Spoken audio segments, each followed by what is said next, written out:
Asyhadu an la ilaha illallah wahdahu la syarika lah wa asyhadu anna Muhammadan abduhu wa rasuluhu wa la nabiyya ba'dah. Allahumma shalli wa sallim ala sayyidina Muhammadin wa alihi wa sahbihi wa sallim. Allahumma subhanaka la ilma lana illa ma 'allamtana wa 'allimna ma yanfa'una wa zidna ilman. Allahumma rabbana atina fid dunya hasanah wa fil akhirati hasanah wa qina adzabannar. Bapak sekalian jamaah yang dimuliakan oleh Allah Subhanahu wa taala.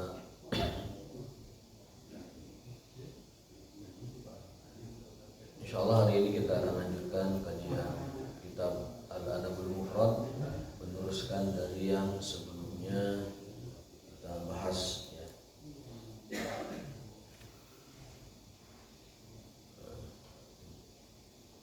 Terakhir yang kita bahas itu adalah bab tentang idza lam yatakallamul kabir halil asghar an yatakallam, bahwa hak berbicara itu diberikan terlebih dahulu kepada orang yang lebih tua, lebih senior ya. Itu yang terakhir kalau tidak salah, hadis ke-360. Rasulullah SAW pernah bertanya ke jamaah, ke majelis, sebuah teka-teki, bahasa Sunda nama tata runcingan ya. Rasul pernah melempar tata runcingan, dan tata runcingannya itu adalah, kata Rasulullah SAW, tolong kasih tahu saya pohon apa yang dijadikan sebagai perumpamaan orang muslim ya. Buahnya itu panen setiap musim dan bermanfaat bagi banyak orang. Kemudian pelepahnya juga kuat, daunnya juga kokoh. Dan kalau kita lihat itu menjulang kokoh ya, akarnya juga kokoh. Itu tidak ada yang menjawab. Karena tidak ada yang menjawab, akhirnya Nabi jawab sendiri. Iya nakhlah, itulah pohon kurma. Itulah pohon kurma. Lalu Abdullah bin Umar yang meriwayatkan hadis ini mengatakan, sebenarnya saya tahu jawabannya, tapi karena saya melihat para sahabat senior tidak berbicara, saya lihat Sayyidina Abu Bakar tidak berbicara, tidak menjawab. Saya lihat ayah saya Umar tidak menjawab. Saya lihat para sahabat lain juga tidak menjawab, yang senior-senior itu, yang sepuh-sepuh. Akhirnya saya tidak bicara. Kemudian kata Umar bin Khattab setelah selesai majelis, kalau kau jawab pertanyaan Rasul, alangkah bangga dan bahagianya saya, kata ayahnya tuh. Kalau kamu jawab tuh, waduh Bapak, ini sekali gitu, bangga sekali kalau kamu bisa jawab gitu. Artinya ayahnya berarti keangkat juga itunya, ke bawah juga terangkatnya dengan jawaban anak yang cerdas itu. Jadi Ibnu Umar menahan diri tidak menjawab karena ada orang-orang sepuh tidak menjawab. Qala ma mana'ani illa lam araka.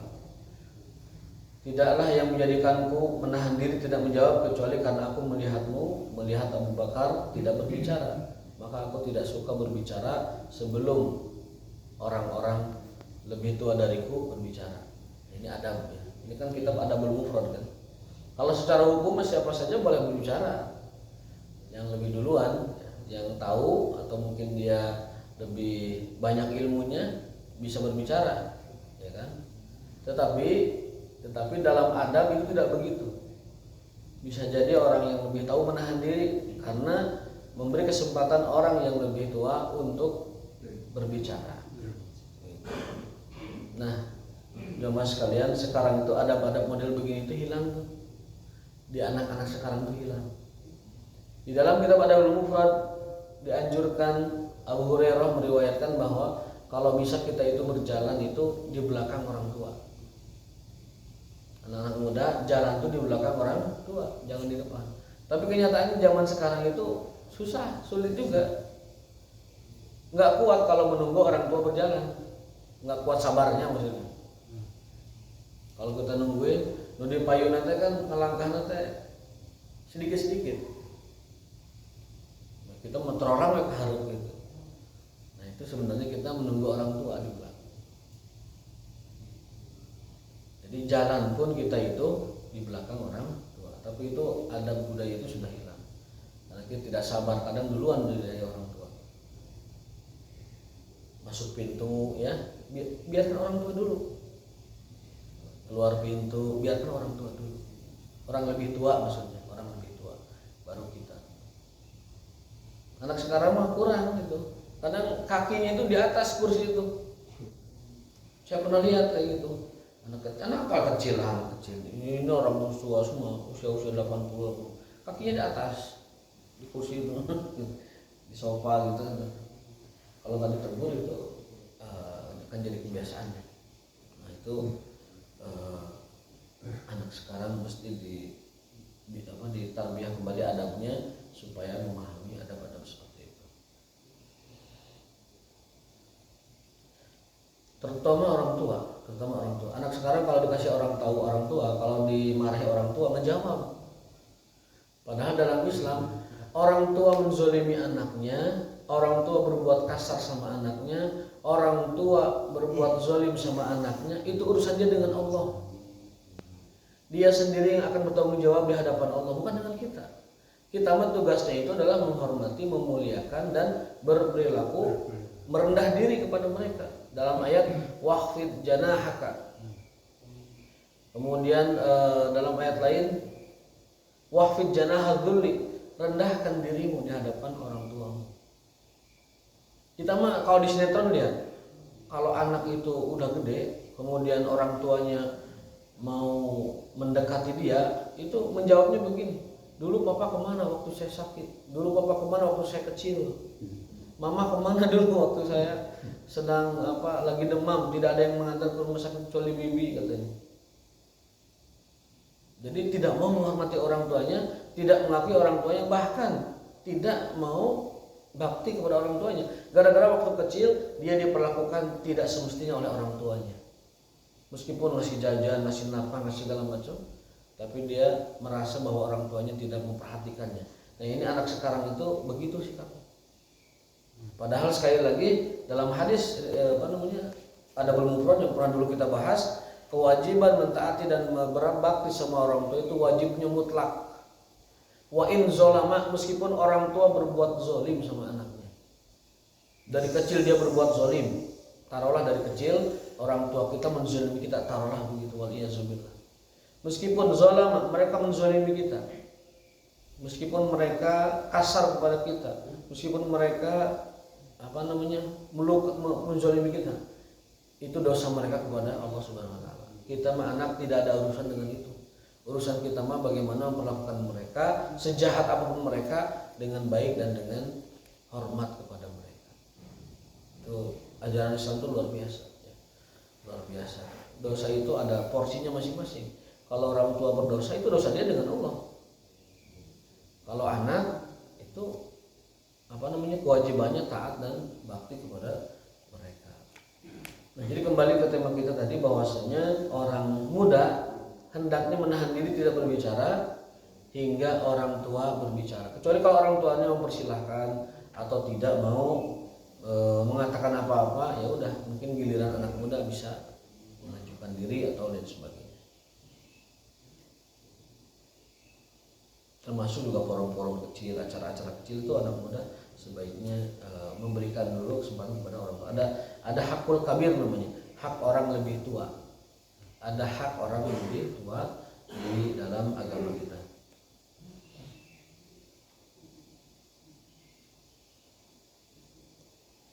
Berikutnya adalah yu'ta tamrata asgharu man hadara minal wildan.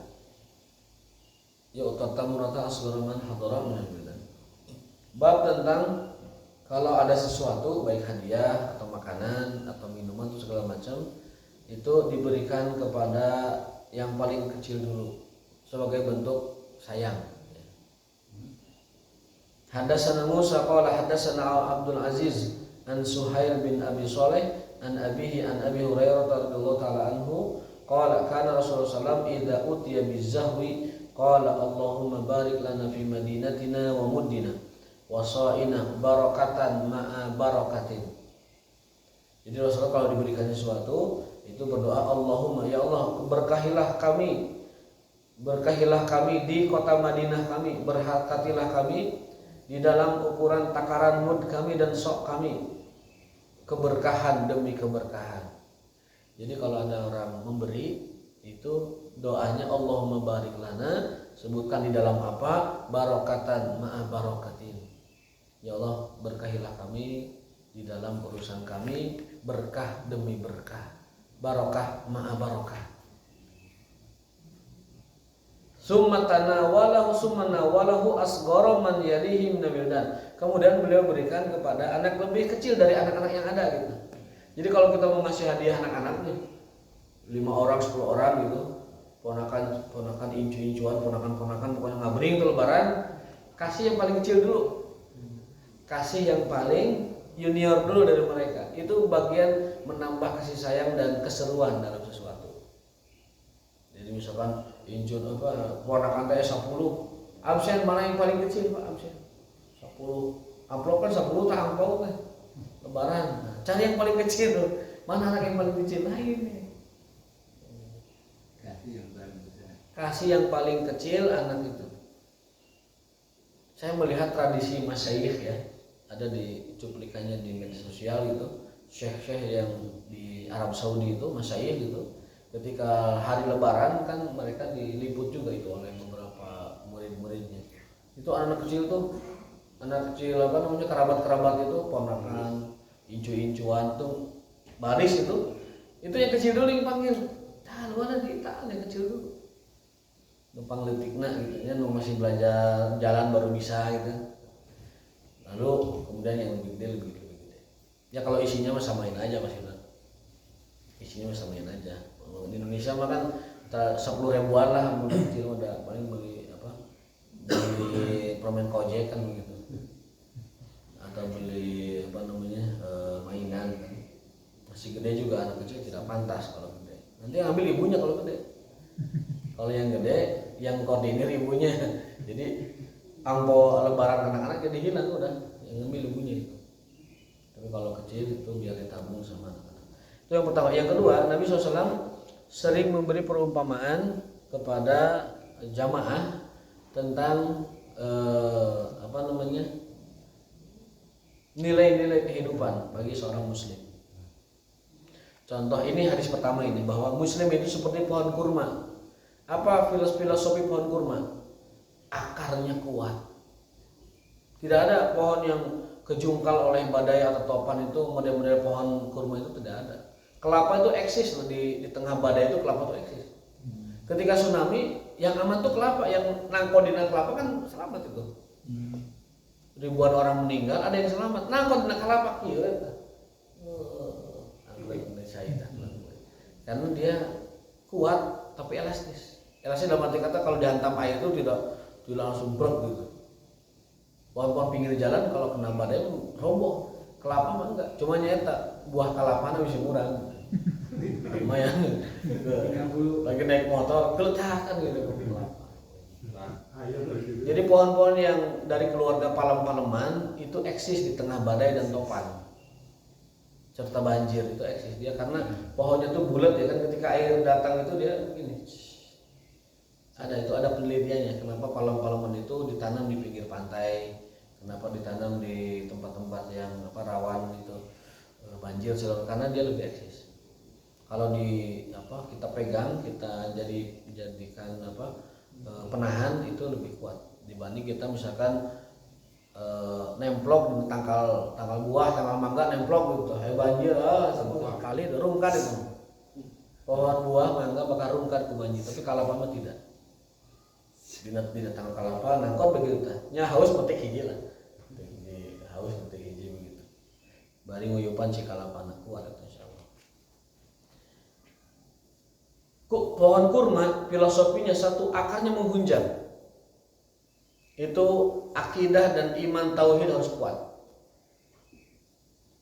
Yang kedua, kurma itu batangnya menjulang.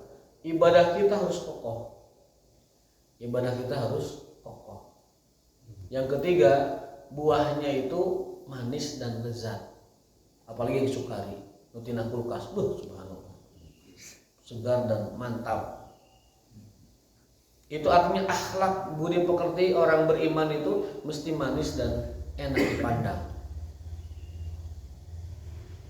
Di dalam Al-Quran Allah menyebutkan ideal, profil ya, profil sosok ideal orang beriman itu adalah kamasili thayyibatin, kamasali syajaratin thayyibatin asluha sabitun wa far'uha fis sama tu'ti ukulaha kullahinin bi'idni rabbiha. Perumpamaan iman yang ideal, iman yang benar itu perumpamaannya kata Allah dalam Al-Quran surat Ibrahim adalah seperti pohon yang baik, akar menunjam ke bawah, pohon menjulang ke atas, memberikan buah-buahan yang manis. Itu sosok mukmin ideal, sosok muslim ideal itu seperti itu. Akidah tauhid harus menghunjam ke bawah, nggak bisa dirabut-rabut itu. Dengan syubhat apapun nggak bisa dirabut. Mau syubhat Indomie, mau syubhat pangkat jabatan, mau syubhat makan makanan, apalagi syubhat yang lebih rendah dari itu. Walaupun syubhat wanita juga sama, kokoh. Tauhidnya kokoh, imannya kokoh, tidak goncang oleh syubhat apapun syubhatnya. Harta, tahta, raisa, wanita, kokohnya. Itu perumpamaan muslim ideal seperti itu kata Allah dalam surah Ibrahim. Akan yang menghunjam. Tekabita kudiribaan, tekabita kuhamar-hamaran, tekabita kepada wanita yang tidak halal, tekabita kepada maksiat yang ada di depan mata. Tidak kabita oleh syubhat lewat, kokoh akarnya. Keyakinannya kokoh, kesabarannya kokoh, menghunjam. Itu muslim ideal. Yang kedua, ibadahnya itu wafaruha fis sama, batangnya ke atas menjulang, kokoh. Ibadahnya kokoh. Kokoh itu arti kata dipandu oleh dalil, dipandu oleh tuntunan Rasulullah SAW. Tidak dicampuri dengan ritual-ritual yang tidak datang dari Rasulullah SAW. Ibadahnya dipandu dengan ilmu, ibadahnya dipandu dengan pengetahuan, kokoh. Jadi puguh, rajin ibadah itu puguh, dipandu ilmu begitu. Bukan rajin tapi tanpa dipandu, capek hunkul dapatnya. Kan ada syarat ibadah diterima. Satu adalah ikhlas, dua adalah kitanya iman, yang ketiga adalah sesuai dengan tuntunan Rasulullah SAW. Dalam ayat disebutkan begitu. Ya, barang siapa yang menginginkan negeri akhirat, berarti iman dan ikhlas. Wasa'alaha sa'yaha, lalu dia sekuat mungkin mengikuti tuntunan Rasul, baru itulah ibadah yang diterima. Kalau ibadah kita tidak dipandu dengan syariat Rasulullah, tidak dipandu dengan keikhlasan dan keimanan, kata Allah habaan mansura, ibadahnya bagai debu diterbang oleh angin di atas batu, tidak ada gunanya. Nah, orang beriman faruha bisana, batang menjulang ke atas, kuat dan kokoh. Ibadahnya itu kokoh dengan ilmu, kokoh dengan ikhlas, paten sudah.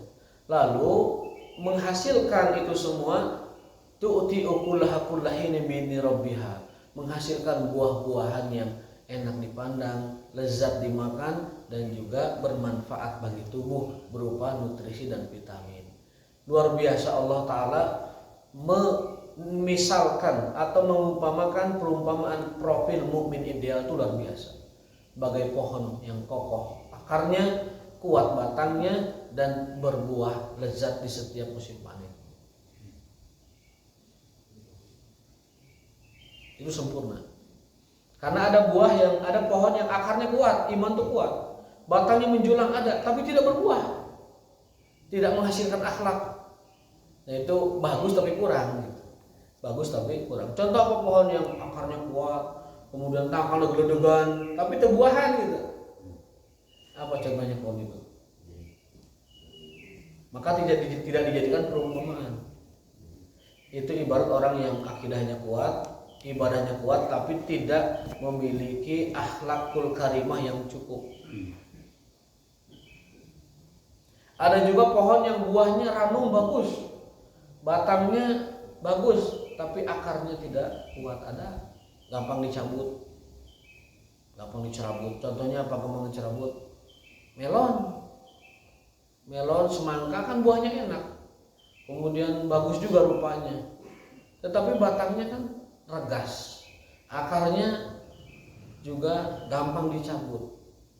Padi juga sama, buahnya bermanfaat dan bagus, lalu batangnya juga menjulang kan ke atas, tidak kuat tapi akarnya gampang dicabut. Maka tidak dijadikan perumpamaan bahwa seperti itu.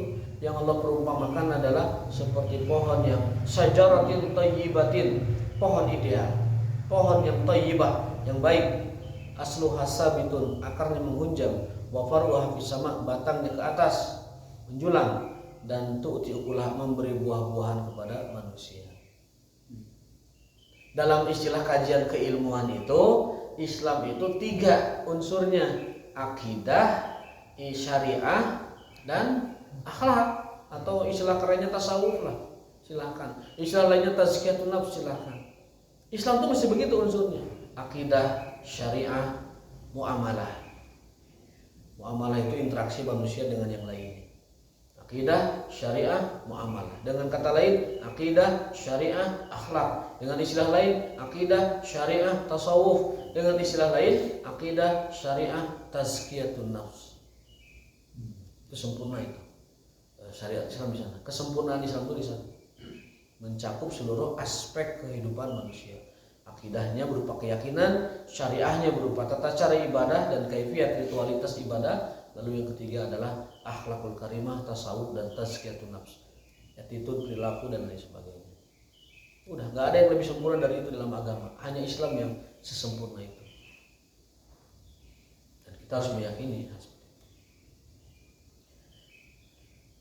Nah, berikutnya adalah bab tentang rahmatus shaghir, menyayangi anak yang lebih kecil. Rasulullah SAW bersabda dalam hadis Amr bin Shu'aib, dari ayahnya, dari kakeknya. Beliau SAW, Nabi bersabda, laisa minna, bukan termasuk golongan kami, artinya bukan termasuk umat kami di dalam bab ini, ya. Man lam yarham, yang tidak menyayangi anak yang lebih kecil atau orang lebih kecil, dan orang yang tidak mengetahui hak orang yang lebih besar.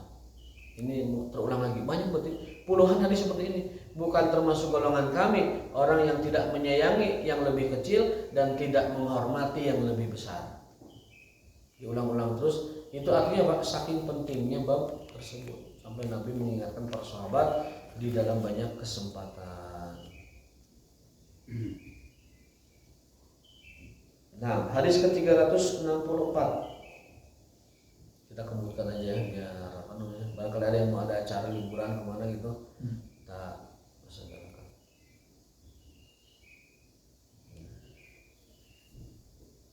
Kharajna ma'an Nabi sallallahu alaihi wasallam. Ini hadis riwayat dari Ya'la bin Murrah. Beliau menceritakan, kami kharajna, pernah keluar bersama Rasulullah SAW, maksudnya berangkat begitu. Wadu'ina ila ta'am, dan diundang makan oleh salah seorang sahabat. Fa idza Husain yal'abu fi tariq, lalu beliau SAW melihat cucunya Husain. Cucunya Al-Husain sedang bermain di jalanan.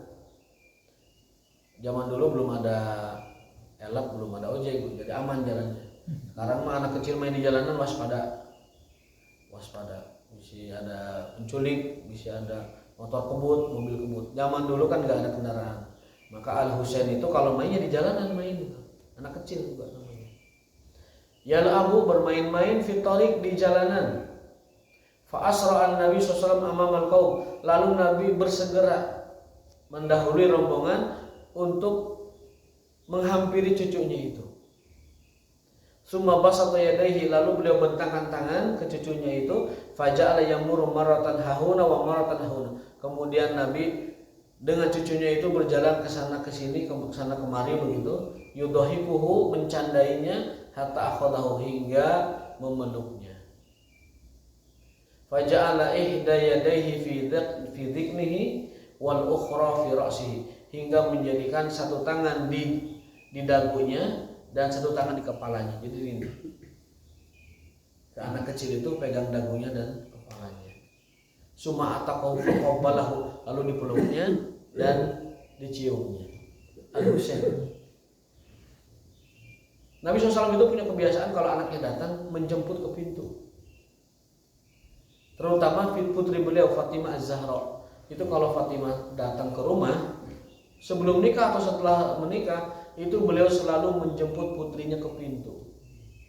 Kemudian menggenggam tangannya, lalu mencium keningnya, mempersilahkan putrinya masuk. Subhanallah. Orang tua model begitu sekarang ada nggak? Mau ala ya, Anaknya datang teh biasa karena TV ya, makan di itu, minum di itu, barinya remote. Makanya kalau anak-anak sekarang tidak setaat Abu Hurairah, tidak setaat Ibnu Umar, tidak setaat Abdullah bin Abu Bakar, tidak setaat Aisyah binti Abu Bakar, tidak setaat Fatimah binti Rasulullah, dan memang orang tuanya juga tidak semaksimal itu. Ya ini introspeksi, autokritik kepada kita semua masing-masing. Nabi SAW itu anaknya setiap datang dijemput ke pintu, diraih tangannya, dipeluk dan dicium keningnya. Fatimah itu meskipun sudah menikah begitu. Dari sebelum Fatimah menikah sampai Fatimah sudah menikah dengan Ali bin Abi Thalib, itu selalu begitu. Betapa sayangnya Rasul kepada anak-anaknya. Karena yang anaknya yang masih hidup dan berketurunan itu Fatimah, maka hadis tentang Fatimah lebih banyak. Rasulullah SAW demikian sayangnya kepada anak-anak, sampai ini menjadi apa ya, teladan bagi kita. Kalau anak datang itu hormati kedatangannya.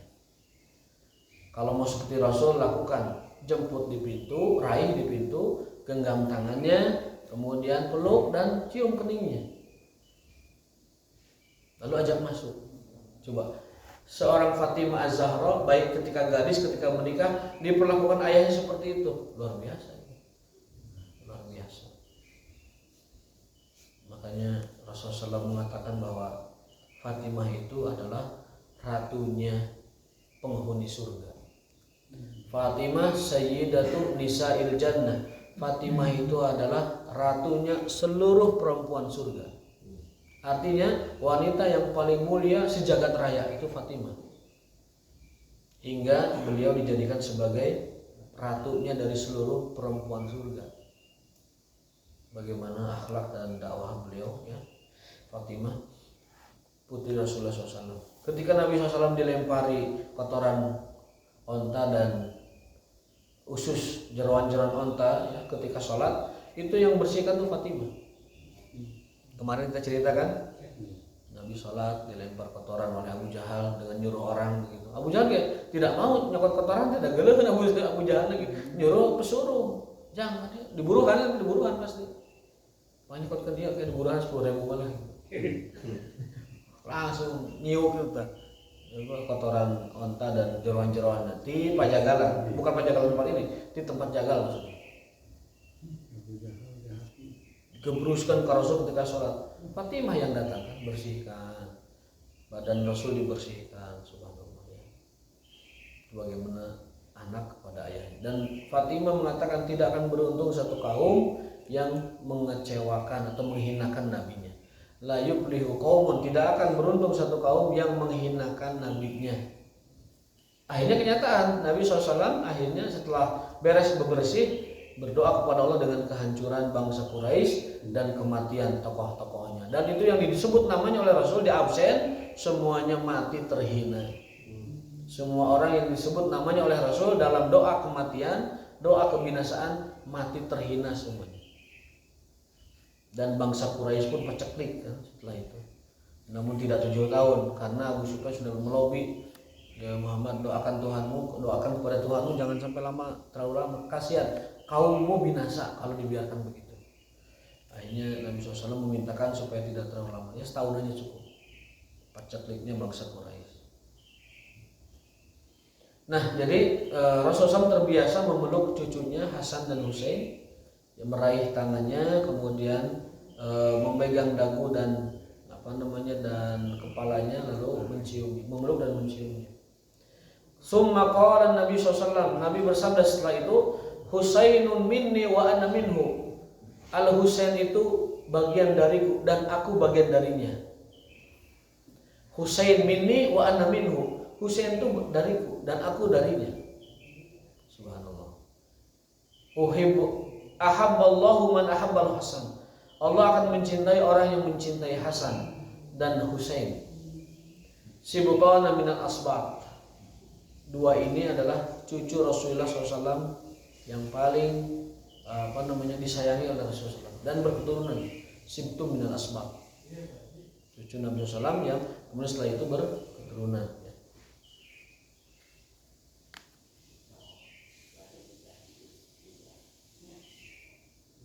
Cuma permasalahannya keturunan beliau-beliau ini, keturunan Al-Hasan dan Husain ini sekarang ya kita memuliakan mereka sebagaimana hak mereka karena mereka adalah keturunan Rasulullah SAW. Tetapi dalam meneladani akhlak dan perangainya lihat yang baik. Karena kaidah ayat itu jelas, inna akramakum indallahi atqakum. Sesungguhnya orang yang paling mulia di antara kalian adalah yang paling bertakwa. Jelas kata Al-Qur'an itu. Jadi kita tidak boleh meneladani, tidak boleh mengikuti, tidak boleh mencontoh siapapun, baik itu keturunan Rasulullah dari Al-Hasan atau Al-Husain ketika perangai mereka tidak baik. Tidak boleh diikuti. Tapi menghormati mereka selaku keturunan Nabi jika benar, maka itu adalah bagian dari kewajiban kita dan hak mereka untuk melakukan itu. Hak mereka dan kewajiban kita. Apa dalilnya? Allah berfirman, "Qul la as'alukum alaihi ajra illa al-mawaddata fil qurba." Allah menyebut kepada Nabi Muhammad, "Hai Muhammad, katakanlah kepada kaummu, aku tidak meminta upah dari dakwahku, tapi tolong jaga keluargaku. Illal mawaddata fil qurba, cintai keluargaku." Jadi perintah mencintai ahlul bait itu dari Allah sebagai balasan kita umatnya kepada Rasulullah SAW. Karena Allah berpesan begitu, "Wahai Muhammad, katakan pada kaummu, aku tidak minta upah dari dakwahku, tapi satu aja permintaan Rasulullah itu, cintai keluarganya." Cintai keluarga beliau, itu bagian dari keimanan. Tapi mencintai itu tidak berarti kita meneladani kalau akhlaknya tidak baik. Misalkan mohon maaf, ada keturunan Rasul, ngaku keturunan Rasul, kemudian dia berbuat yang tidak baik atau melanggar syariat atau berperilaku tidak sesuai dengan datuknya kakeknya, jangan diikuti. Jangan diikuti. Karena patokan mengikuti itu adalah wa innaka la'ala khuluqin azim, orang yang akhlaknya azim, akhlaknya itu agung. Ada qudwah di sana, ada ketakwaan di sana, baru kita ikuti. Supaya kita tidak salah dalam mengikuti seorang. Karena agama itu adalah milik Rasulullah SAW dan milik Allah Subhanahu wa taala. Itu saya pikir jelas ya. Terkait dengan menyayangi anak kecil. Semoga Allah akan mencintai orang yang mencintai Hasan dan mencintai Husain. Saya pernah bertanya kepada seorang keturunan Rasulullah yang benar-benar asli, dalam arti kata lakobnya itu adalah Al-Hasani Al-Makki, orang Makkah Al-Mukarramah. Dia berasal dari garis keturunan Al-Hasan bin Ali, ya, kemudian setelah itu ya bin Rasulullah SAW. Saya tanya kepada beliau, "Syekh, apakah di negara Anda yang namanya habaib dan segala macam itu diperlakukan seperti kita di Indonesia?" Kata beliau, "Kita wajar-wajar saja, kita biasa saja, tidak ada privilege yang bagaimana gitu seperti di negara-negara lain yang jauh dari negara kami. Kami biasa saja." Artinya apa? Di sananya sendiri itu diperlakukan sewajarnya, yang baiknya baik, yang tidak baik yang tidak baik. Itu adalah pernyataan dari cucu Rasulullah SAW yang benar-benar berasal dari garis cucu beliau Al-Hasan bin Ali bin Rasulullah SAW dari jalur Fatimah.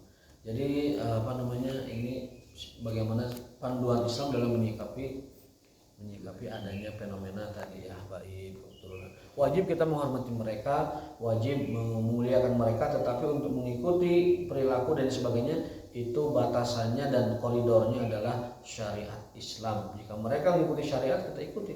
Jika tidak mengikuti syariat, maka kita tidak ikuti. Dengan tetap menjaga hormat, sikap hormat kepada mereka. Bab yang berikutnya, masih ada waktu sedikit lagi. Bab tentang qublatur rajul al-jari as-saghirah. Bagaimana orang dewasa atau orang tua ya mencium anak kecil yang usia di bawah ya berapa tahun lah gitu, dan perempuan ya. Hadasan Asbaq qala akhbarani Ibnu Wahab qala akhbarani Mahras, seterusnya dari Abdullah bin Ja'far bahwasanya beliau Abdullah bin Ja'far yuqabbilu mencium Zainab binti Umar putrinya Umar bin Abi Salamah, bukan Umar bin Khattab, Umar bin Abi Salamah.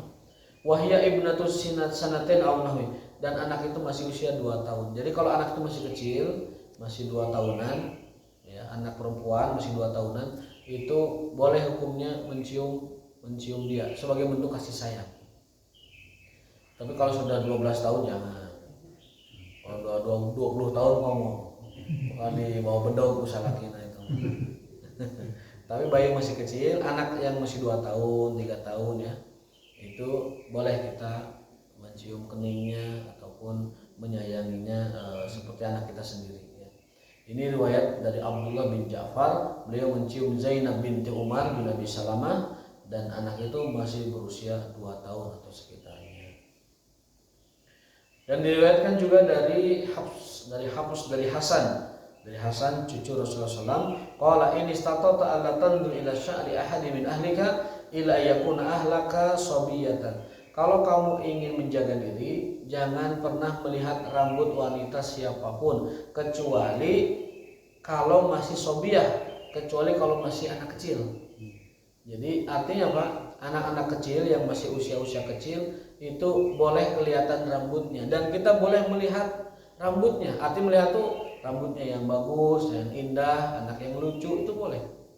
Tapi kalau sudah dewasa, kata Al Hasan, kalau bisa kamu jangan pernah melihat rambut wanita siapapun kecuali itu adalah milikmu, artinya istri atau mahram atau anak yang masih kecil, yang masih balita. Kalau sudah gede sebaiknya jangan dilihat rambutnya karena nanti ada fitnah, ada fitnah. Yang terakhir sebelum kita tutup, besok kita libur ya. Jadi dulu barangkali ada yang mau mana gitu ke Pangandaran atau mau ke mana itu sih jalan-jalan, mau ke Tegalega 2 hari silakan gitu. Nah, dulu. Habab tentang mas'hura si as-sabi, mengusap kepala anak kecil. Ya. Ini hadis riwayat Abdullah bin Salam, beliau mengatakan samani Rasulullah SAW Yusuf. Kata Abdullah bin Salam, beliau menceritakan samani Rasulullah Yusuf. Rasulullah menamaiku dengan nama Yusuf. Nama Yusuf nama yang baik gitu. Kita punya anak laki-laki, nama Yusuf itu nama yang bagus. Rasul menamai Abdullah bin Salam itu dengan menggelarinya Yusuf. Wa aq'adani ala hijrihi, kemudian beliau meletakkan aku di pangkuannya. Wa masaha ala ra'si, dan mengusap kepalaku. Jadi ini cerita Abdullah bin Salam ketika masih kecil. Dulu Rasulullah SAW memanggilku Yusuf, kemudian memelukku, meraihku, dan mengusap kepalaku. Bagaimana perilaku Rasul kepada anak-anak kecil itu luar biasa. Beliau terbiasa untuk memuliakan anak kecil. Diusap kepalanya, kemudian kalau salaman dimuliakan, dicium tangannya anak kecil supaya dia tahu dan belajar adab dari orang dewasa. Kuntu al-abu bil banati. Ini dari Aisyah radhiyallahu taala anha, kuntu al-abu bil ban. Aku waktu itu main dengan teman-temanku sesama para wanita ya. Sepantaran Aisyah, berarti wanita muda, gadis-gadis lah begitu. Inna Nabi SAW wa kana li sawahibu yal'abna ma'i. Dan teman-temanku itu bermain denganku di rumah. Fa kana Rasulullah idza dakhala yanqami'na minhu. Rasulullah kalau masuk ke tempat kami sedang bermain dengan para wanita-wanita itu, yang qami'na minhu, para wanita merasa segan begitu. Fa yusarribuhunna ilayya, lalu beliau SAW menghampiriku dan akhirnya para wanita itu bermain dengan. Artinya apa? Rasulullah SAW ketika teman-teman Aisyah datang ke rumah, Rasulullah SAW biasa menghampiri Aisyah dan kemudian setelah itu mereka bermain gembira di rumahnya Aisyah. Jadi ini menceritakan kepada kita bahwa Rasulullah SAW sangat menghormati Aisyah dan teman-temannya. Teman-teman istri ke rumah muliakan. Teman-teman istri ke rumah muliakan. Tapi kadang kita kan hoream kadang. Aduh datang deui teh baturan teh. Wah, ieu beak sangu teh ya. Satu beak segala macam mah bakariweuh ya. Jangan. Aisyah ketika teman-temannya datang main ke rumah, Aisyah kan masih remaja. Masih belasan tahun ketika Rasulullah SAW menikahi beliau. Masih remaja. Teman-temannya datang. Wajar anak-anak muda itu meskipun udah menikah, rasa pertemanannya masih kuat. Aramang ka bumina. Di bumi Rasulullah SAW. Rasul biasa dengan Aisyah bercanda dan bermain. Kemudian Aisyah bercanda setelah itu bermain dengan sahabat-sahabatnya. Artinya apa? Rasulullah begitu akrab dengan teman-temannya Aisyah, dalam arti kata memuliakan dan menghormati tamu-tamu Aisyah yang merupakan teman-temannya sawahib. Sawahib itu sahib, jamak dari sahib. Sawahib itu sahib.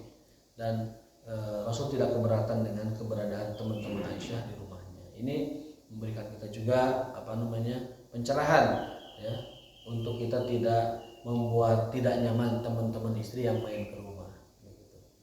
Mungkin dikecualikan kalau temannya main ke rumah itu menghasut, memprovokasi, misalnya dengan hal-hal yang sifatnya keduniaan. Ayo tuh neng mau belanja iya cina, serius nih promo cina sakit 2 jutaan kayak aja. Nah itu provokator gitu. Provokator itu yang teman seperti itu sebaiknya diminimalisir. Jangan sampai terlalu banyak berinteraksi dengan istri kita, karena bisa-bisa pulusnya duitnya entek itu, duitnya entek ya habis, bisa tekor. Nah itu kalau teman-temannya yang tidak provokatif, tidak mempengaruhi istri kita, muliakan mereka di rumah. Syukur-syukur kalau bisa menasihati mereka juga, sambil masih istri kita memberikan pencerahan kepada mereka. Wallahu ta'ala bishawab. Wa ma taufiqun illa billah. Satu lagi mohon maaf, ada panggilan bagus untuk anak kecil. Umar bin Khattab senantiasa memanggil anak kecil itu ya bunayya. Ya bunayya itu hai anakku. Siapapun anak kecilnya, rek anak batu, rek anak kurang, rek anak nu kenal terkenal, memanggilnya ya bunayya. Duhai anakku. Anak. Bunayya itu dari bani, bani itu dari ibni, panggilan sayang. Bunayya, anak tersayang. Ananda lah bahasa orang. Jadi kebiasaan manggil anak kecil dengan panggilan baik itu bagian dari sunnah dan kebiasaan orang soleh. Subhanallah wa bihamdika asyhadu an la ilaha illa anta astaghfiruka wa atubu ilaik. Rabbana atina fid dunya hasanah wa fil akhirati hasanah wa qina adzabannar. Wa lahumikum aqulu qawli hadza wa aqulu Assalamualaikum warahmatullahi wabarakatuh.